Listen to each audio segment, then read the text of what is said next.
Okay, so let's continue with our lecture on the Philippine Competition Act. Okay, so again, we start our discussion here. So for the prohibited acts, of which we'll discuss later, there are three broad steps. First, you should define the market. Specifically, you're looking at geographic and product market definitions. We'll go into some detail into this in a moment.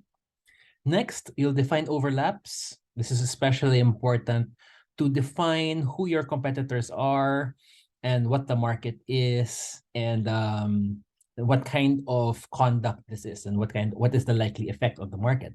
This is particularly important in merger review, where we've discussed, for instance, vertical versus horizontal mergers, and the analysis for either situation depends on whether it's a horizontal or vertical or even a conglomerate merger.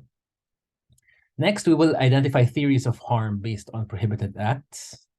These are based into one of the three main prohibited acts, which we will discuss in detail. These are mergers, anti-competitive agreements, anti-competitive mergers, anti-competitive agreements, and abuse of dominance. And these different prohibited acts have different standards of evidence. Finally, we will identify possible efficiencies or exclusions or defenses per conduct. Again, the standards may be different. We will go into some detail in a moment.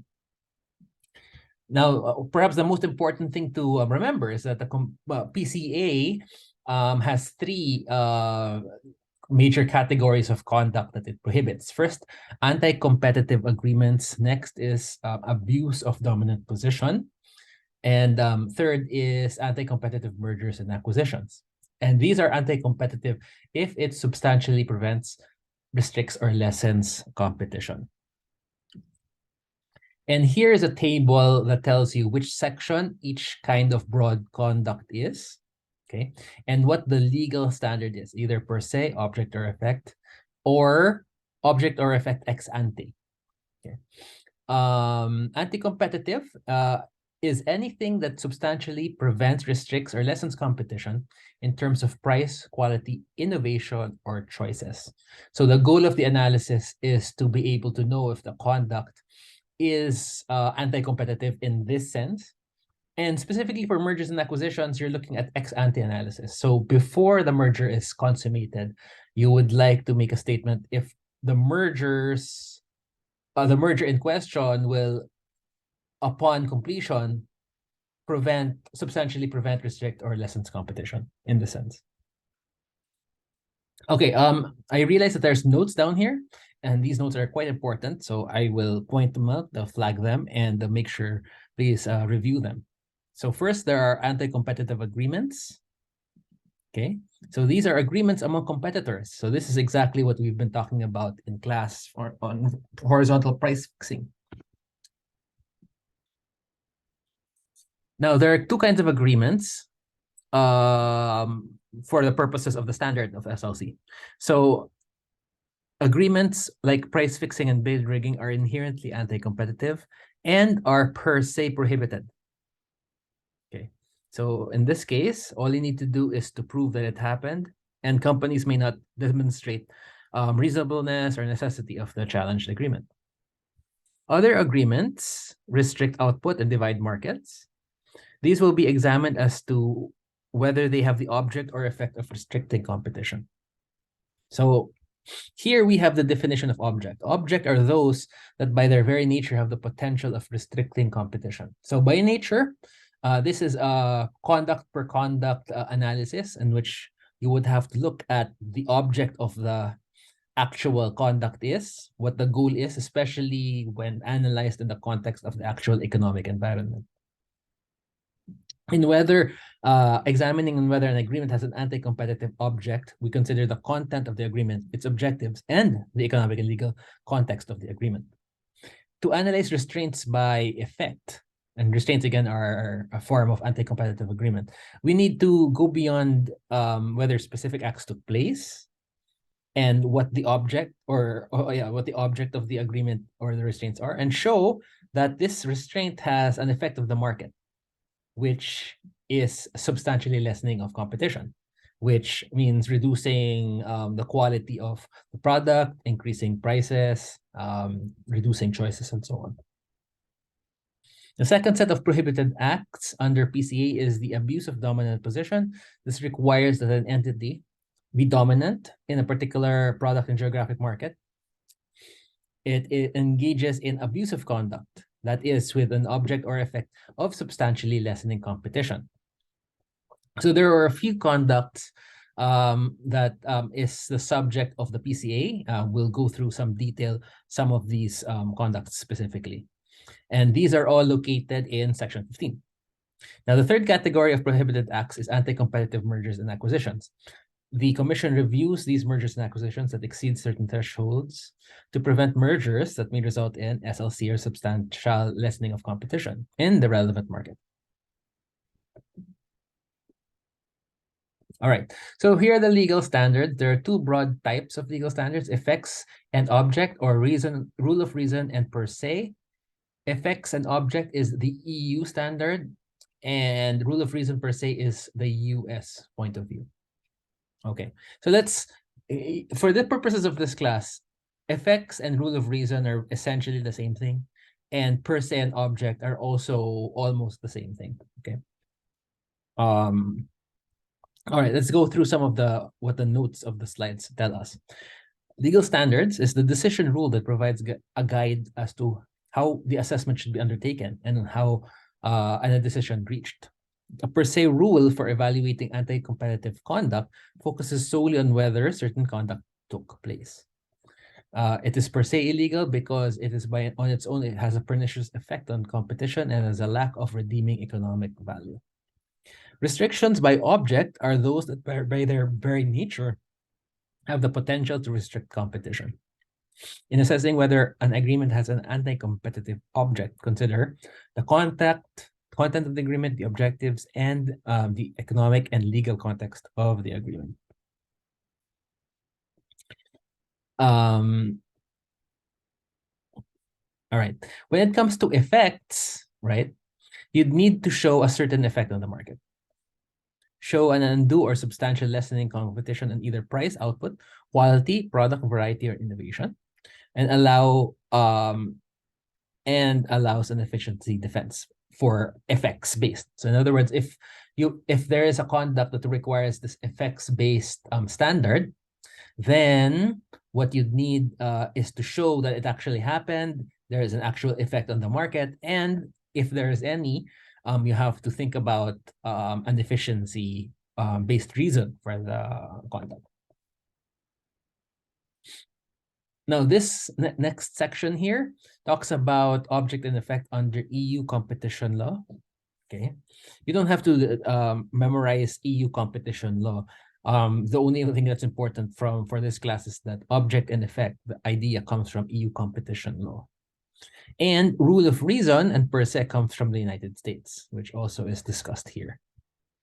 All right, so those are the two broad types of legal standards, and our law has basically almost all of them, right? Effects-based and rule of reason are practically the same.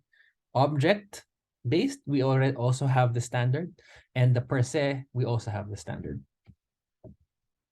Okay. All right, so now let's get into some details. Anti-competitive agreements in the Philippine Competition Act. Okay, so this is in fact a quote from Section 14. Okay, and specifically it's 14B and C. So these are agreements that look for either the object or effect, right? In which case you have this one, object or effect. The following agreements between or among competitors which have the object or effect of substantially preventing, restricting, or lessening competition shall be prohibited. And here are two examples of such agreements. Now, agreements other than those specified in A and B, which have the object or effect of substantially preventing, restricting, or lessening competition shall also be provided. So any other kind of agreement other than per se, which is a fixing of price or bid rigging, and B, which is limiting markets, controlling or dividing the market. Any other agreement other than that will also be prohibited as long as its object or effect is substantially preventing, restricting, or lessening competition. All right, economic concepts in the Philippine Competition Act, markets. So again, like we said in a review of any conduct amongst the three, you need to determine what the market is. And the market refers to the group of goods or services that are sufficiently interchangeable or substitutable and the object of competition. Relevant market refers to a relevant product market and the relevant geographic market. So the product market is comprises all the products and services which are regarded as interchangeable or substitutable by the consumer.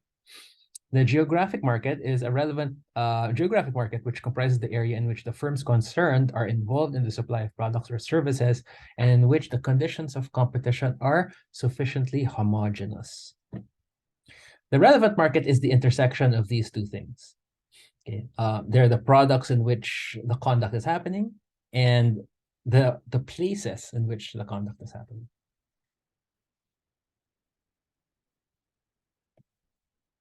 So recall, references to economic concepts in the Philippine Competition Act, or SLC. The competition shall review mergers and acquisitions, and upon exercise of its powers to review and prohibit mergers and acquisitions that will substantially prevent, restrict, or lessen competition in the relevant market. So here, SLC is invoked in the review of mergers and acquisitions and the kinds of anti-competitive mergers and acquisitions that we are outlawing. Okay, so the rationale for merger review. Again, this is something we talked about in a theoretical point of view, but now this is in fact enshrined in the PCC merger guidelines. So most mergers do not harm competition and may in fact contribute to consumer welfare. Some mergers, however, may harm competition by creating or enhancing a firm's ability or incentives to exercise market power unilaterally or through coordination with rivals. So this graph here is particularly the example for unilateral effects, which, if you recall your oligopoly theory, is precisely the oligopoly theory based on either Cournot or Bertrand. Okay, that each firm after a merger will have a unilateral incentive to increase prices and gain from that, right? Because the merger will allow it a measure of a larger increase in market power. Coordinated effects, on the other hand, implies that there's a change in market structure post-merger that better enables the merged firm and at least one of its competitors to reach and sustain a tacit agreement to not compete and thereby raise prices. So coordinated effects is about our discussion on price fixing and agreements to fix the price, that mergers will basically make the industry more concentrated and it will allow agreements within that industry to be able to be attained, to be monitored by the people in the anti-competitive agreement, and for that anti-competitive agreement to prosper. Okay, so unilateral effects is related to the unilateral incentive to increase the price. And the other one, coordinated effects, is how a higher concentration will allow agreements to be easier to implement in a particular industry. Okay. Now, from the point of view of merger review, there are various types of mergers, like we said, and we also discussed this in class. Horizontal mergers, vertical mergers, mergers along the supply chain, and conglomerate mergers, which is sort of neither horizontal or vertical, and that they don't they're not directly complementary or they're not directly substitutes either. Okay, so here we will do quantitative and qualitative reasoning to arrive at the relevant market definition using various data such as price and costs, interviews of customers, industry data, and conducting surveys. So price fixing. Now this is 14A. The following agreements between or among competitors are per se prohibited. So restricting competition as to price or fixing price as an option or in any form of bid rigging, including cover bidding, bid suppression, bid rotating, and market allocation. Now let's talk about dominance, which is another economic concept. Dominance is particularly important in what's called abuse of dominant position. In determining whether an industry has a dominant market position, the commission shall consider the following: the share in the relevant market. So that's why determining what the relevant market is kind of important, because it connects to the dominance, and whether it's able to fix prices unilaterally or to restrict supply in the relevant market. The existence of barriers to entry and the elements which could foreseeably alter both said barriers and the supply from creditors. The existence and power of its competitors. The possibility of access by its competitors and or other entities to its sources of input. The power of customers to switch, substitutability, its recent conduct, and other criteria established by the regulations of this act. There is, in fact, once you have a market share, there's a 50, and that company or firm has a 50% market share, then there's a presumption of dominance, okay, which is rebuttable, meaning the company itself can rebut that presumption that is in fact dominant. Meaning it can bring additional information to the discussion of dominance if it has any. All right, so now we're in the actual conducts in abuse of dominant position. So section 15 contains a reference to predatory pricing. So if you have a dominant company, a company with a dominant position in this market, selling goods or services below cost with the object of driving competition out of the relevant market is prohibited. Right. So of course, there's a proviso here saying that selling goods below cost, you'll have to consider other factors, such as whether the entity or entities have no such object and the price established was in good faith to meet or compete with the lower price of a competitor in the same market. Okay. This is because selling goods at low prices is an important feature of a market, and it is possible to confuse selling goods below cost with the object of driving out competitors to actual rivalry in the market, where their prices are falling in response to competing with the other. So here are some cost benchmarks for predatory pricing. Remember that predatory pricing is pricing below cost. And we've already also actually analyzed a little bit of this in the first few lectures. But recall that you'd want to price at least equal to marginal cost. And in the long run, you'd want to price at least equal to average cost, right? So if you price below average variable cost, it indicates a prima facie evidence for predation. If you are above average variable but below average total, it may indicate predation, but additional evidence is required. And if you're above average total cost, then you are not selling below cost.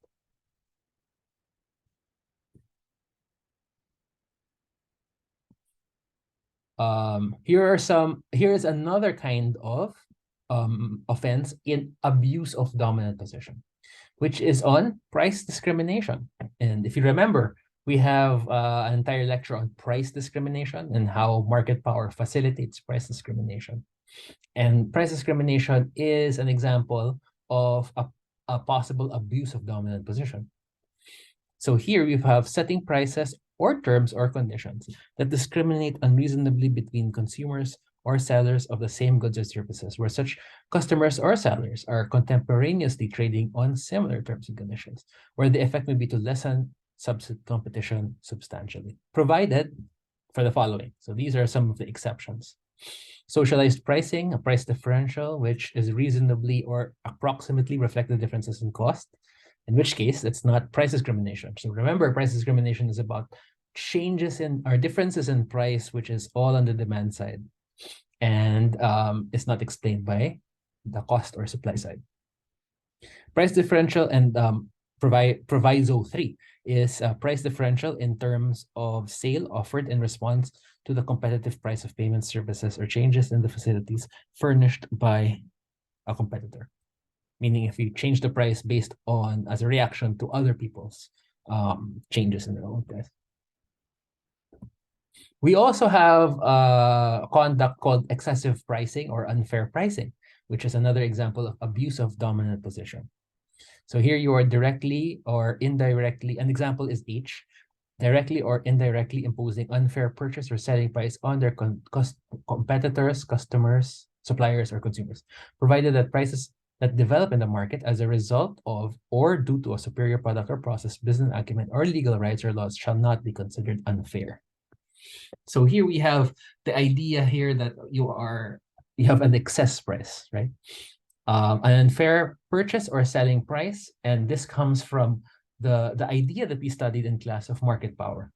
We did not discuss an unfair purchase price, but that is basically the same thing as having buyer power, right? Or monopsony buying power, which is you are the only buyer, and therefore you're able to extract lower purchase prices, okay? And that's the buying side component or corresponding part, the buying side of monopoly, where monopoly is selling power, right? Selling the only seller, and therefore you are able to set a higher price due to your market power. All right, so the Competition Act also looks at excessive pricing, either excessive purchase or excessive selling. Next, we have conduct on foreclosure, which could be anti-competitive. So we discussed foreclosure in the vertical mergers case, right? And like we said, that it does not, you don't really need, it's not really restricted to vertical mergers alone. So basically vertical agreements, or companies that are vertically integrated by already can do this conduct, can foreclose on its downstream or upstream rivals, okay, and raise their costs and basically increase their monopoly power, like we discussed in vertical mergers. All right, so these companies, vertically integrated companies, right, can impose barriers to entry, commit acts that prevent competitors from growing within the market in an anti-competitive manner. Okay, so it can limit production markets or technical development to the prejudice of consumers. And here there's a proviso, provided that limitations that develop in the market as a result of or due to a superior product or process or business acumen or legal rights or laws shall not be a violation of this act.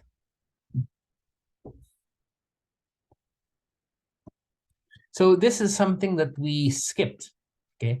But I mean, on the theoretical part, tying and bundling. We can say, however, that monopoly power allows the practice of tying and bundling as a profit maximizing scheme. And in the PCA, under abuse of dominance, section 15, imposing restrictions on the lease of or contract for sale or trade of goods concerning to whom or in what forms the good or service may be sold or traded, such as fixing prices, giving preferential discounts or rebates, or imposing conditions to not deal with competing entities where the object or effect of the restrictions is to prevent, restrict, or lessen competition substantially. Provided that, one, we we allow permissible franchising, licensing, and exclusive merchandising, or even exclusive distributorship agreements. And second, agreements protecting property rights, confidential information, or trade secrets. And then F is also a form of tying, making supply of particular goods or services dependent upon the purchase of other goods and services from the supplier, which have no direct connection with the main goods or services to be supplied.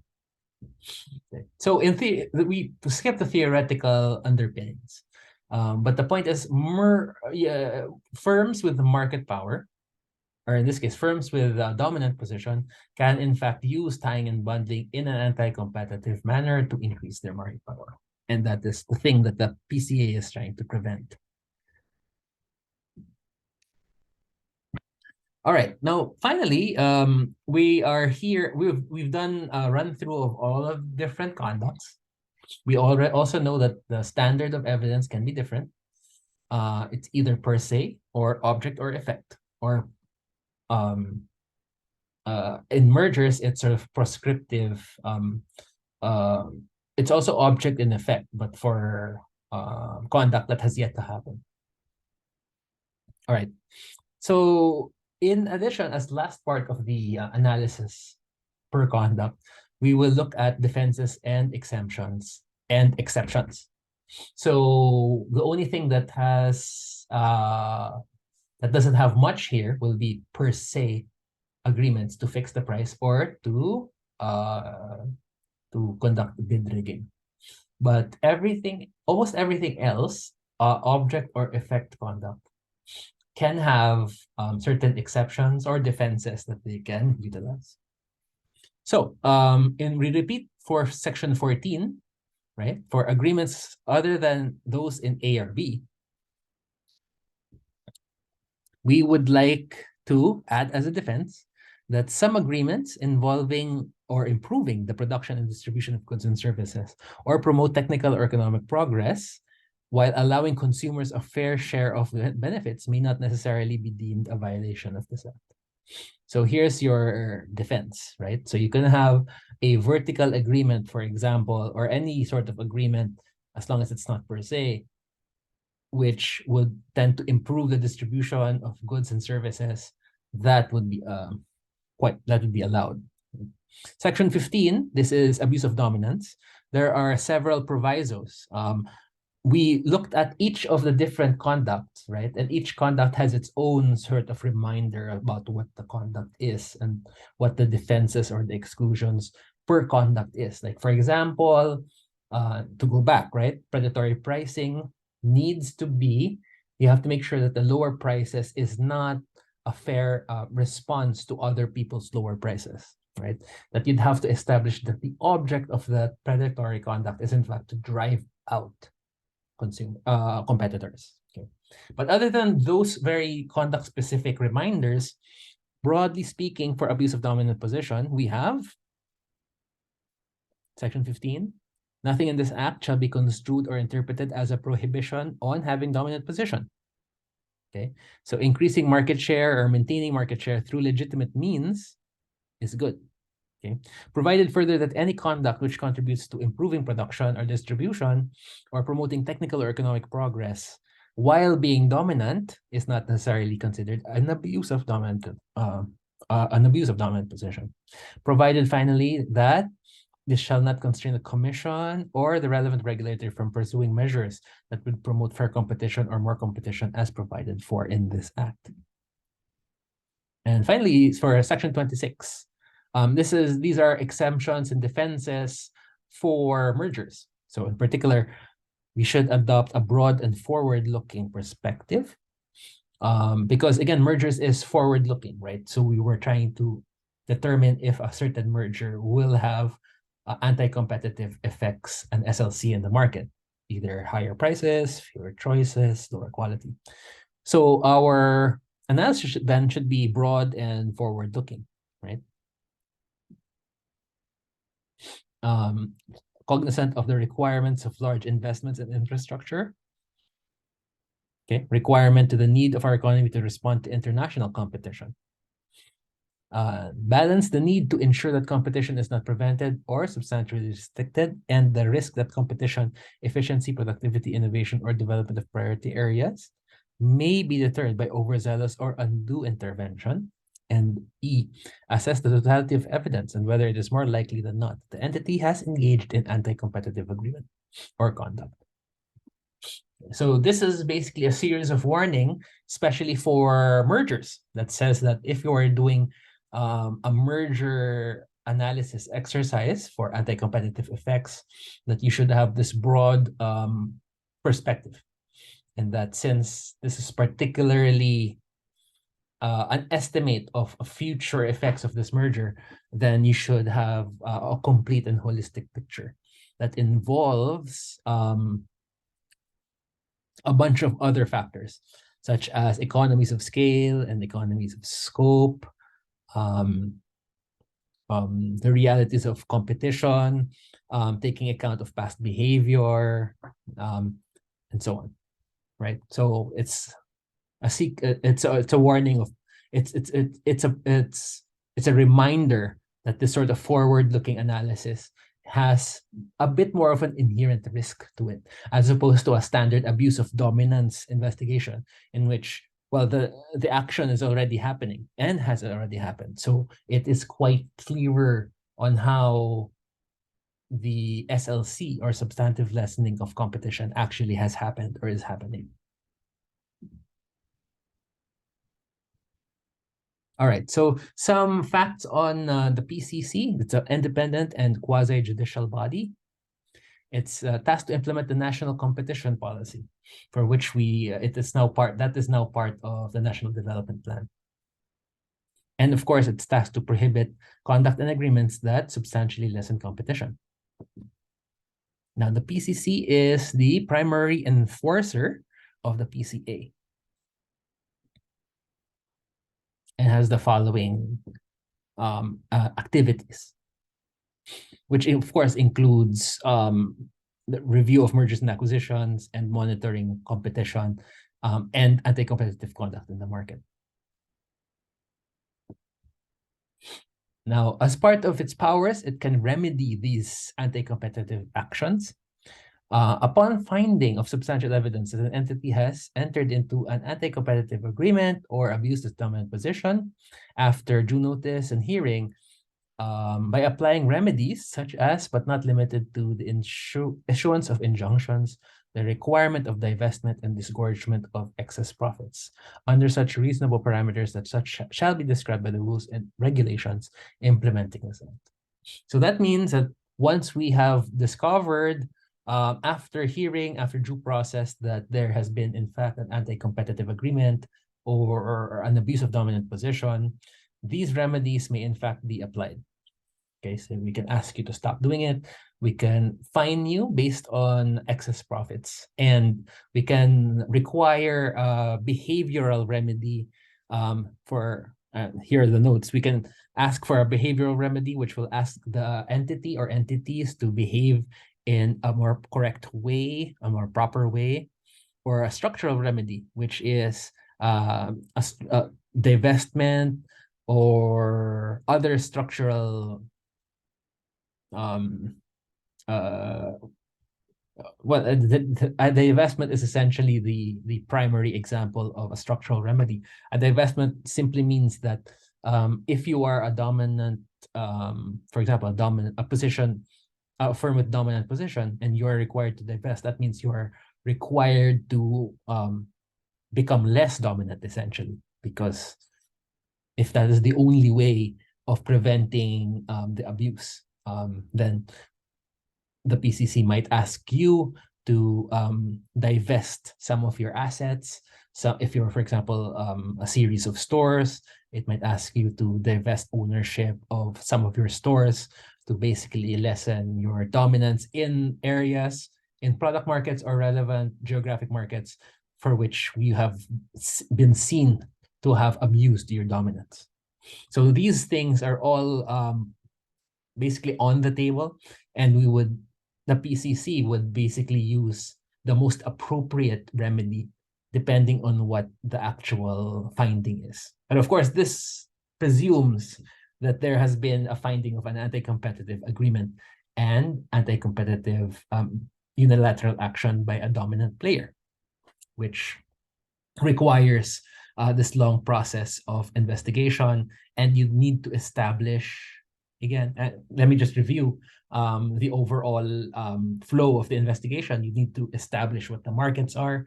You need to be clear about what the theory of harm is, how you are conducting, how you are creating that SLC, or substantive lessening of competition, either through an object-based case or an effects-based case, or if it were appropriate, a per se based case.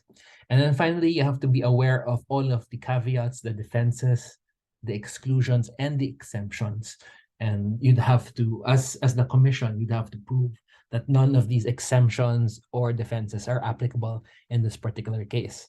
It's only then, after such due hearing and notice and due process, that all of these remedies can be discussed, which the most powerful remedy, I would assume, I would guess, right?